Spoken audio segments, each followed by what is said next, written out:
1, 2. Also, the enemy is wet, so we do double lightning damage. 3,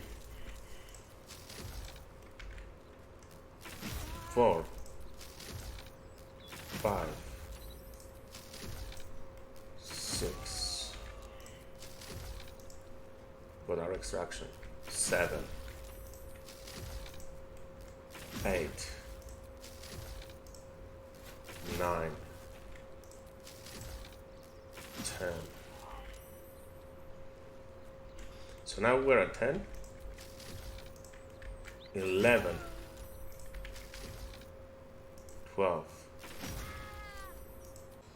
Hello guys and welcome. Today we're going to be going through the Moon Druid. This is going to be a very unique build that I particularly enjoy, and I think it's strong enough to even combat the to even solo the game, but it's not as strong as the Paladin that we put out the other day. But it's a very unique build to have in your party, especially if you like summons and if you like doing a lot of attacks while being transformed into a different summon every fight. Hey guys, so let's look at the Excel sheet. So what do we want to be doing? Early game, to mid game, we want to be getting some early Druid levels, especially Moon Druid levels, to get the bear form, to get the extra attack, to get the ability for our attacks to ignore resistance to magical damage at level 6, and the owlbear form at level 6 again. Then we want to be getting 2 levels in fighter to get the fighting style, which we will be picking dueling, which is going to come down the line as why it's going to be useful, and action surge. Then at level 10 you want to respec into a full druid, and then you continue again taking the paladin levels, because at level 10 the druids get such a big power spike with their shapeshifts and the extra attack that while action surge is essentially going to be a worse version of being a full druid. So this one you're going to be stronger from levels 8 to 9, but then you're going to be stronger at level 10 if you go full druid, and then you can continue with your fighting levels to fighter levels to get some additional boost to your kit, because it's going to be a mostly melee druid build. Again, for races, guys, consider gnomes because they get their advantage on saving throws, on mental saving throws, which you do retain while shaped. Gold dwarf for additional HP, or tiefling or dragonborn for getting an additional resistance either to fire or a different type. For feats, consider tavern brawler because it's going to be boosting your damage while shaped. Tough will always be a good way to make sure you don't fall unconscious when you drop out of wild shape. And yeah, boosting wisdom also works if you plan on casting some spells here and there. So yeah, let's continue the build, guys. Also, if you enjoy the content, make sure to subscribe and hit that like button. Let me know what you want to do. I'm thinking if we do 500 likes in this video, we should be doing an alchemy transmutation guide, because there's a lot of stuff you can find in the game that can be used for alchemy, and I could make a quick guide about that if you guys want to. So 500 likes, we'll do an alchemy guide. And let's continue with the build. For stats, I would definitely want to be maxing out my wisdom and secondary my constitution. We want to have at least 12 dexterity so we don't get a full penalty for when we're not in wild shape. And I would put the rest of the points strength, because we're going to be using our strength modifier to boost our damage a little bit down the line. You could be also taking heal giant strength potions, and then maybe down the line even wear the gauntlets of strength. But yeah, right now that's what we're starting with. For skills, as a druid, you need to be focusing on wisdom. This is where your party is going to be relying on you. So perception, medicine, maybe insight if you're a main character. If you're not the main character, then medicine is probably better. And for cantrips, you're going to be going for Shillelagh and Thorn Whip in the early game. You really don't want Shillelagh past level 5 because you can't extra attack with it. So I would be picking guidance if you already have somebody else being able to do that. Produce Flame is also a very reliable way to do some damage from a ranged distance. And resistance maybe down the line. At level 2 we have a really big decision to make, but we're going to be going for the moon, the circle of the moon. Sports is also good. You can check out my sports video versus Moon Druid if you want to talk about that, if you want to look at that and how that affects summons. But we have a specific plan in mind in this build. So we're going to be going for Circle of the Moon because they get the ability to heal as a bonus action while remaining in wild shape. Their attacks their attacks while in wild shape count as magical attacks, so they're not halved with resistances, and they get additional forms like the bear form early game, and then they get some myrmidon forms late game, which are very, very cool and useful and strong. Now for spells, there's a lot of options, but you can always change these spells during the campaign if you find yourself not using one a lot. You definitely want to be getting a spell that does a little bit of healing in case you need to protect a party member at some point down the line or to get them up. Speak with Animals is a good roleplay spell. Verifier is one of the best spells when it comes to giving your party advantage against your enemies and preventing them from going invisible, I think. Yeah. All targets within the light turn invisible. Yeah. So you could use this against an enemy that likes to go invisible. And finally, you could consider Goodberry for some additional healing. I like Create and Destroy Water because I play Storm Sorcerer a lot, and down the line when you're going to be transforming into Air Myrmidon and doing lightning damage, this spell will be very useful. Thunder Wave, always an amazing way to push your enemies off cliffs, and that looks good enough for me. Then at level 3 you get access to level 2 spells. Let's briefly talk about them. My choices here would be probably very similar to the last level. What I would consider right now is getting Flaming Sphere and concentrating on it while being in combat, and Spike Growth for some control effect for controlling the battlefield. Enhance ability I would be using outside of combat if I had a thief and I needed to give him advantage on his dexterity saving throws to steal. So I might be willing to give up Create Water at this point, but I would definitely come back to it. Level 4, you get an additional cantrip. I would be getting either Produce Flame or Resistance at this point in the game.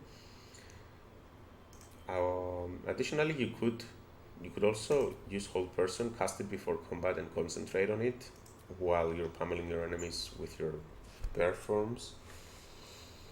What I would want to do at this point in the game though is get another point, get the Tavern Brawler feat. This will actually give you additional damage when and attack rolls when you are in wild shape.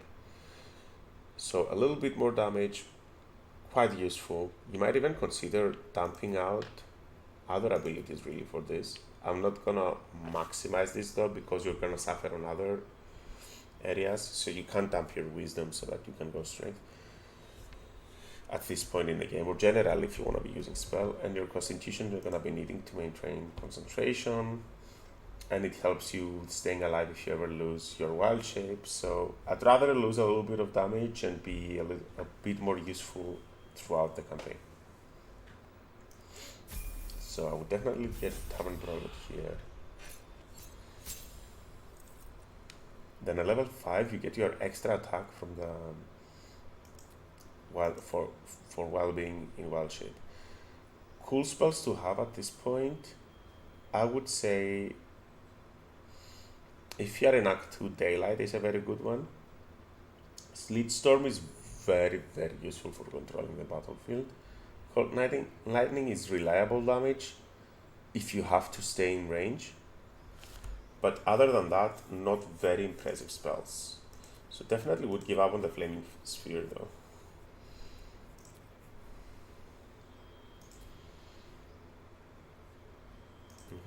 It's probably how it would look for me. Enhance ability I would be using a lot on my thief. And now at level 6 we get the ability that our attacks, our primal attacks, are now overcoming immunity to resistance or resistance to non-magical damage. So even if something is immune, you can still break it, which is big, which is really big. Then you get the Panther wild shape form and the Owlbear. I prefer the Owlbear over the Panther, especially since it can rage and take half damage.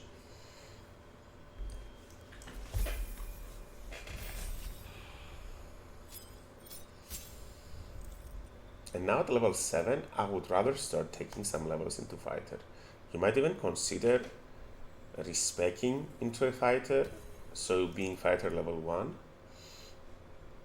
For fighting style, I would rather get Dueling. Not that you're gonna be using it a lot, or Defense. Defense will help you whenever you're shifted back into shapeshifting form. I think Dueling will give you a little bit of damage when you're shapeshifted into a Myrmidon, but I'm not 100% on that. Dueling, the Dueling ability does work with the Myrmidons. So yeah, +2 damage, but it's something red. Especially if you do 9 attacks, that's 18 damage if all of them hit. So yeah, as you can see, +9 on the Druid Myrmidon, but we get +7 on the regular Summon Myrmidon. At the level 2 fighter, you get your action surge. So now, what you are going to be doing whenever you're about to enter combat, apart from casting haste on yourself, so you're going to get 4 attacks. You're also, before you shapeshift into combat, you're going to be doing action surge. So it's going to be action surge, then shapeshift, and then 6 attacks. So at level 8, you're going to have 6 attacks on the first turn and 4 attacks on subsequent turns. Let's continue. I'll show this during our combat gameplay video. Then we continue with Druid levels. You get Conjure, Woodland Being, and Minor Elementals. Both are very, very good summons to have by your side.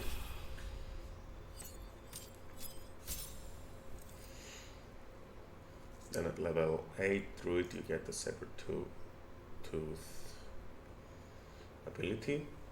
Since I haven't talked about level 4 spells, let me really quickly talk about them. Ice Storm, amazing way to control the battlefield. Also does AoE damage whenever you need it. Conjure Minor Elemental, you would always want to have this with you, apart from when you're in cities, because people go crazy over seeing stuff like that. And Conjure Woodland Being, again, an amazing ally. It summons a second ally as well. So it's 2 summons really for the price of 1, and it can spam Wild Growth. It has an aura, and the summon that it has can regenerate HP each turn if standing on a vine surface. So, and they both do a lot of damage, and reliable damage, and unique auras and unique abilities. I think this is one of my favorite summon spells. It's probably one of the it is one of the strongest ones, especially as a level 4 summon. You can actually check out my guide for that, guys, if you want to. And also, if you enjoy the content, drop a like, drop a subscribe. It really helps. It really helps, guys. Dominate Beast, also something you could be picking up. So at this point, oh my god, Wall of Fire. Yeah, Wall of Fire is the best DPS ability you can get at this point. You can just drop it on the battlefield and then shapeshift, but you're not going to be able to haste yourself while doing that. So you're giving up on the haste attacks, but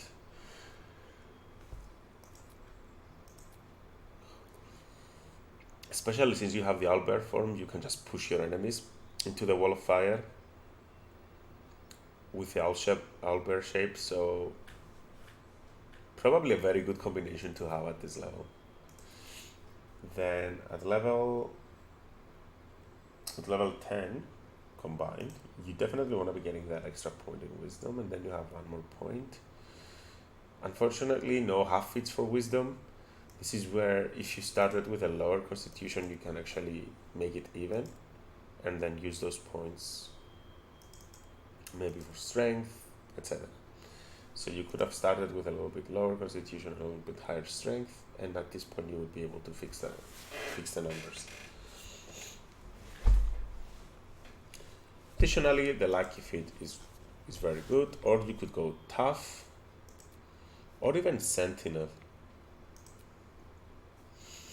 Sentinel would also be a very good option.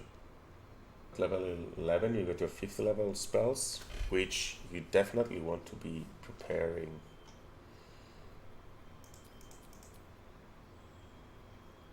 Conjure Elemental, which is probably the strongest summoning spell in the game ever.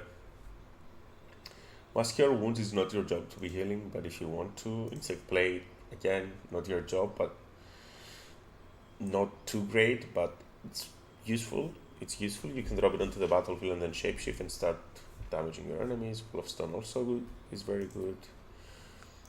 Again, you have a lot of options. You do have a lot of options as a druid, and if you find that something doesn't really fit your playstyle, you can always drop it, and come back and change it. The druids get access to all of their spells at any time, so you can just unprepare something and then prepare it again. At this point, you unlock the improved Wild Strike. Now you can do 2 additional attacks, so totals up to 3 for every action that you have, which totals to 6 attacks if you're hasted and 9 attacks when you're action surging. Now also you can pick Resistance or Shillelagh. At this point I would prefer Resistance. Shillelagh is useless at this point of the game. And for spells, you probably know what works for your spells at this point of the game. Hold Person is a good alternative to casting Haste. I have to say that. You're gonna have less attacks, but they're gonna be critting. And you can upcast it and hold many enemies at the same time. Wall of Stone, amazing for battlefield control. So you also get some Shapeshift options at this point, which are the Myrmidons. And the Myrmidons, you get the Earth, the Fire, the Air, and the Water Myrmidon. I did make a video about all the summons and all of their abilities. However, what you should know is that when you do transform, you don't just do one attack, and these things can hit very hard, and you get multi-attack on them. So 9 attacks with them is like smiting 9 times as a paladin, a level 2 smite. And they have additional effects, and if you can get the enemy wet, even better. So keep in mind that they are gonna consume 2 wild shape charges. So what I do like to do is transform into a Fire Myrmidon. Now you see I have no charges, right? But if I take a short rest, I get them back. So I would do that before combat. Then for Preparation round, use the 3 haste that it gets, start your combat, and if you're ever reverted back into your regular druid form, you can use your bow that we're going to be talking about, items, to recast haste on yourself, then use your bonus action to transform either into another Myrmidon again or into a dinosaur, and just go straight back into the fight with 6 attacks. But you can also do your action surge at that point. Now, the video that we're going to see, we're going to be using our action surge early on to maximize our damage so that you can see it all in one turn. But it is a very viable option, right? These things are so strong, especially with multi-attack. Look at this. It deals 12 to 31 damage for every attack.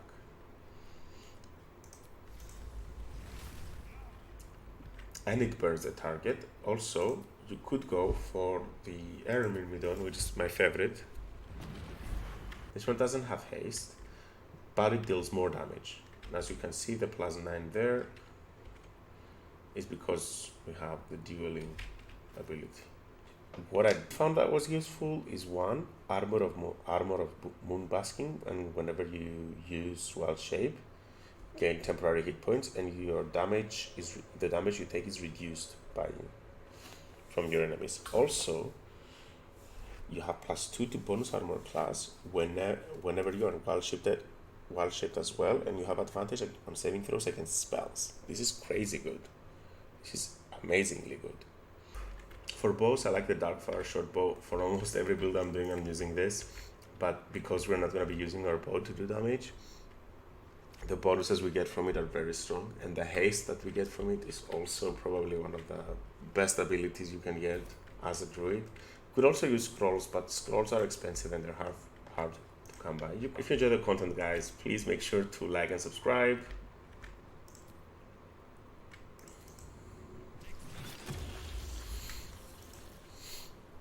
And yeah, let's get straight to the combat. For summon, guys, you should be summoning the minor elementals. I like the Iceman Feats. You can also get the Wood Wolf, who summons the Fallen Lover, and also